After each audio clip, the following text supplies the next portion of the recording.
This is slightly further on in the book. We have assembled our band, which includes John here, who, I'm sorry, he hasn't appeared yet in the book. He is the best character, but I didn't want to, I didn't know I would do that. I'm still negotiating rights with Johnny as to whether or not I'm allowed to include him in the book. And we have decided that to become a good band, we should go on tour to Europe like the Beatles did. Now, the Beatles went to Hamburg and they hung out with prostitutes and junkies, and it was all really cool and edgy, and we were like, yeah, we'll do that. Only we ended up in Maribel, which is a ski resort in the French Alps. It's very posh. It's not quite Hamburg. And this next extract is based on a series of encounters we had with, for want of a better phrase, posh groupies, who would invariably ask George for his phone number and then ask me which conditioner I use.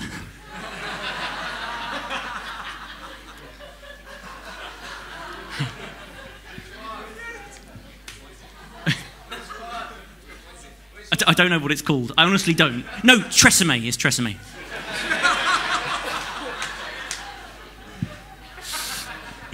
So this is the end of our first gig in the Alps. As we move through the closing chorus of Girl on the Radio, I glance around the stage at my band. Tony is teasing the song down to a low murmur, like a swordsmith twisting a blade. John is beside him, a picture of fireside calm, pacing through bass lines. That's your bit, that's it, by the way. I'm really sorry. George centre stage, blue eyes gleaming. Notes stumble by and the music stops and the lights die, and soon enough the gig is over. I'm standing at my piano watching the crowd disperse when a voice from behind jolts me from reverie. See what I mean? It's Tony leaning casually on the stage banister. Over there, he adds, pointing across the stage at George, who has been mobbed by a gaggle of blonde girls dressed in pink.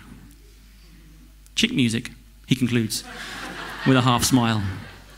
Then he strolls off to the bar, nodding his head to that secret drum beat. Squeezing out from behind my keyboard, I move to follow him, but my path is immediately blocked by a fresh-faced blonde girl in Ugg boots, pink leggings, and an England rugby shirt with the collar popped. She is holding an enormous glass of white wine. Hi, I'm Araminta. Your guitar man told me you're, like, in the band too. Nice to know you noticed me during the actual gig, then. Yes, I am. Which one are you? I'm Chris. No, but, like, which instrument do you play? I play piano. Oh, piano, okay, yeah. I was just talking to George over there, and I was, like, literally wondering if he's single. I look over at George, who is still surrounded on all sides by girls dressed in pink. Pointing at the ceiling, he delivers the punchline to a story, and the gaggle of flamingos explode into high-pitched giggling. In every one of their eyes is a determined glint that says, he's mine. Yes, yeah, he is single, as it happens. Oh my gosh, because we weren't listening at first, because most of the bands that come out here are like super gash. But then he did that song, The Girl on the Radio, made me feel a bit squippy. Do you know what I mean? No. But anyway, when we were talking, he did like sometimes get this funny distant look in his eyes. Do you know what I mean? It was quite random. What do you think it means? It means he was thinking about chord sequences. He was probably, or possibly, websites.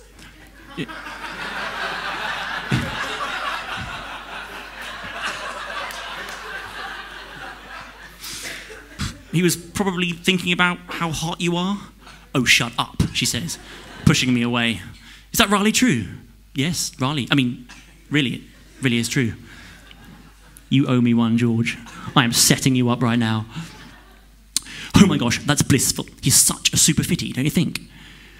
Well, he's not really my type, to be honest. He really reminds me of, do you know Hadley Duckworth from Ampleforth College? This girl is actually mental, because he's got cheekbones a bit like Hadley's, and Hadley has a strong jawline like George, which is probably because he's a duke, and they all have that, don't they, the blue bloods. But I don't really talk to Hadley anymore because he won't shop anywhere that isn't a fat face, and I think that is like so early noughties. Do you ski? I don't have any skis. Oh my god, you literally should. We'll fly out here in the holes and just go utterly spastic. Spastic? Is it okay to say that anymore?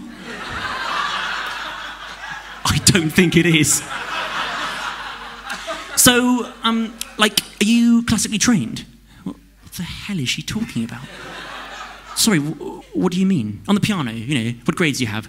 Because at St Mary's, I got 89% in my grade 6 exam, which was way better than Poppy May did. And everyone said she was the best piano player in my form, which is so random, because it's not even true. And anyway, she only had grade 8 because our family literally owns the Royal Academy of Music.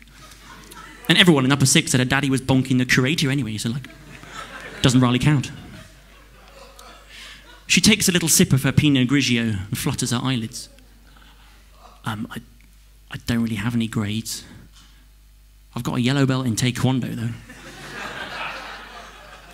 I have to go now, she says, passing me a small piece of paper. But would you give my number to George?